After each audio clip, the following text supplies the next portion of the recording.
Oh my goodness, it's here!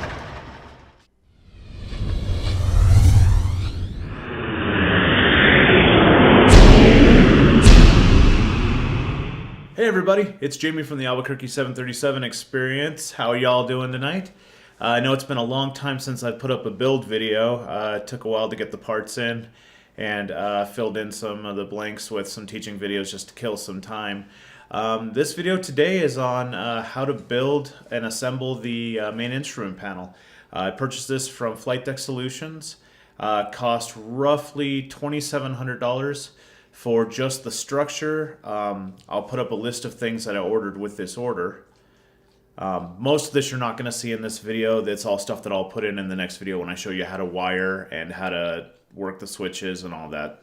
So it's important to know that there are two types of main instrument panels that you can get from them. One is going to be their MX version, which is the more consumer version, and then the MX Pro version, which is going to be more expensive. I have the MX Pro version. So, you know, there's some differences I'll talk about later in the video. But without further ado, let's get into it. This is how to build the main instrument panel, or MIP.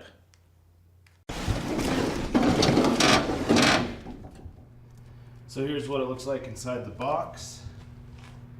Everything is wrapped up really well. No obvious damage at the moment. The outside of the box was in pretty decent condition this time. When the nose came in, it was pretty bashed up, but everything inside was good. So with the box in this good a condition on the outside, I have to assume everything's really good on the inside. Let's pull this stuff out and see what we got. Alright, so we've let everything out of the box. We've got some of the bigger pieces here, face plates and whatnot. There's the side supports, all the guts in the CDU bay. We've got master alarms and all those inside of there. Got a monitor. Lots of different stuff here. It's going to take me a little while to get that together, so I printed off all of the instructions from the website. So there's a manual for the MIP, one for the CDU, and one for the glareshield. So I'm going to get to work on that. Alright, so one of the first pieces we're going to talk about here is the framework for the front of the main instrument panel, or MIP. This is the base for everything that we're going to be adding on. Everything screws into this and is some way attached to this. I want to bring attention to the fact that these guys marked all these screws and hardware here extremely well. One thing to note though, the instructions are a little bit out of date, so there are many more types of screws and lengths of screws than what you actually get. What they've done is they've consolidated them down. So these two over here will be the vast majority of what you're going to be attaching things with. So it's pretty easy to figure out on your own. Knife not for sale, and don't tell my wife I stole it from the kitchen. Alright, so starting from the left hand side here, we'll put on the fake chrono. They do have real ones for sale. It's a VGA based board that you can order from them. I haven't gotten that yet, so it's just a cardboard thing that goes behind the faceplate here. These buttons are obviously non-operable. First you put down this faceplate here, then you put down these plates over the top of it, and then you add the sticker on up here. Alright, next we have the main display unit panel. So again, you start with just the flat panel here. You'll add the IBL panel here. Then you'll add your stickers over here. And then your AFDS unit over here. Here's a close-up view of the AFDS. There's the front. There's the back. Alright, next up we got the auxiliary gauges over here. They've chosen to eliminate the third one here. These two will be driven by the same screen that does the upper ICAS over here. There's no yaw damper. In the instructions it still shows that, but they've eliminated that as well. Apparently that's no longer in production through Boeing, so they just went ahead and did away with it. So next we add the auto brake panel. Again, just a flat panel to begin with. Then you're going to add the IBL panel over the top of it here. Over here they've got a dummy flap gauge. Again, you can order the real one through Flight Illusions. I'm going to be doing that here shortly, but for right now it's just a cardboard cutout. Next up is my favorite, it's the landing gear lever. Again, you'll just have a back plate over here. Then you'll put the IBL plate on here, and then you'll install the landing gear lever through the back. The override switch here is a dummy switch, but the rest of it is fully functional. Here's a closer look at the IBL panels. For this one, you'll notice that there's a clear filler in here, and that's because this will be able to light up the knobs when they're on top of there. But anything you see in white here will be lit up. There's two versions of this. The Pro models have incandescent bulbs, and the cheaper models have LED bulbs. Just a slight difference in color and a pretty significant change in cost. There's what the back looks like, and then there's a 4-pin connector. You'll just connect between this and your power source going to the dimmer. All right, we have the flight officer's display unit over here. You have your fake brake pressure over here. You can pick up a real gauge through Flight Illusions. Here's your other AFDS, and here's your display unit selectors. Here's the flight officer's chrono on this side. Again, it's fake, but you can get a real one if you want. All right, moving on to the knee boards here. Here's a picture of the backing panel and the IBL panel for the main panel lights on the pilot side. And then over here, you can kind of see the background selector as well. And here's what they look like fully assembled. This one's a little bit out of focus, sorry guys. And here is the base structure for the main instrument panel. I forgot to take the step-by-step pictures, so I'll just kind of walk you through this. There's going to be two sides that look just like this. They're connected by this guy right here. I definitely recommend having a second person with you. This was kind of a pain to assemble. And then the main instrument panel faceplate will just hook in through here, here, and here. Once you have the knee boards on, they'll screw in right there. All right, here's what it looks like from the front when it's fully assembled. This is what the knee board looks like put together, and on the flight officer side as well. In the back here, we're going to add these support beams, just like so. It's going to have a cross member right here that goes right on. This is going to help support the glare shield. It's also going to support the plate for the mode control panel, which right here is that brace I was talking about.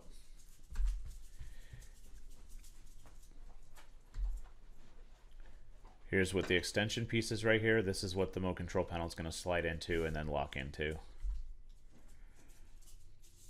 All right, here's a handle for underneath the glare shield. These just get held on with these. They're kind of a pain, and they're going to kind of hang out kind of loosely. Here's what the supporting brackets look like. That's what the wife looks like. This is then bolted in. And this now gives you a place to put your epheses and your MCP in place. There's a top view. And this is what it looks like assembled to this point. All right, so to get the mode control panel and the epheses into there, you're gonna have to bolt them onto a plate over here. It's important to note that I have the MX model of the EFIS and the MCP, and I'm going to have to replace those with the Pro models eventually. So they're going to look a little different. There might be a few small changes here or there. But basically, this plate has a couple of holes that line up with holes on the bottom of these. The screws they give you are super soft, and they tend to strip out really easy, so I've replaced all of those. Once you have all this stuff put on there, then you can go ahead and insert it. This is what it looks like with the glare shield on. Starting to look a lot like a main instrument panel now. This is what it looks like with the MCP in. Also, we've added the buttons here for your master and your fire and your 6-pack and your clock. All right, so the next thing we need to assemble is the CDU bay. So this one is these 3 pieces right here, 2 side plates and this middle plate right here, held in by these little joiner plates that have 4 bolts each. These take forever, so we're gonna fast forward. Here's kind of a blurry zoomed in picture of what that looks like. The 4th panel you're gonna add over the top of that is gonna be this plate here, which is where you're going to attach your power supply down here, where you're gonna add your barrier switches, or damn it, can't remember what they're called, the terminals for your power sources here. Your systems board is going to go in here for all your interfacing. And then, yeah, this is the last time you're going to see this clean. With the other plates added on, this is where your CDU is going to go for both of these, and then your lower ICAS. This is what it looks like with the plate on board. I had a crack right here, you can't see it, and I actually didn't notice it till just a couple days ago because it was underneath this foam. But there's a crack right here in the cover. I gave them a quick email and they're sending a replacement. So as always, Flightdeck Solutions is on top of their game with their customer support. And this is the finished product. This is what it looks like. I don't have the other EFIS, and I'm probably not going to purchase it since I have to replace it with the better ones. Anyway, but with no wiring or anything else done, this is what the structure looks like complete. And that's how you assemble the main instrument panel. In the next video, I'm going to show you the different types of switches that are going to go in there and show you how to wire them. I'm going to show you what the sys board looks like and how to wire that. Then I'm going to show you how to interface between that and your computer. I'll also show you the integrated backlighting. Some other videos I'm going to be putting up here shortly are going to be reviews on Sim Avionics and on Prepared from Lockheed Martin. Just some quick updates for me. I'm taking my check ride for my personal pilot's license for real life flying in a couple of weeks, so I'm a little nervous but excited for that. Planning on going on to my instrument rating and then into commercial after that. So anyway, please tell your friends about the channel. We're starting to get up there in numbers and I'm liking it. Thank you to everybody who subscribed. Please check out the Facebook page. Link for that's down below.